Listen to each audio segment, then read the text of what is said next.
Is it true that Jimbo Fisher is going to Texas A&M?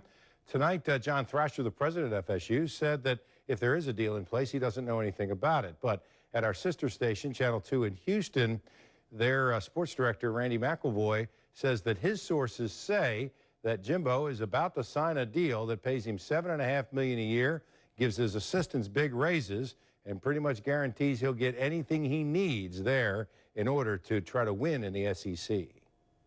I know lack of facilities that he thinks meet the standards of some of the top-tier programs in the nation is certainly a factor.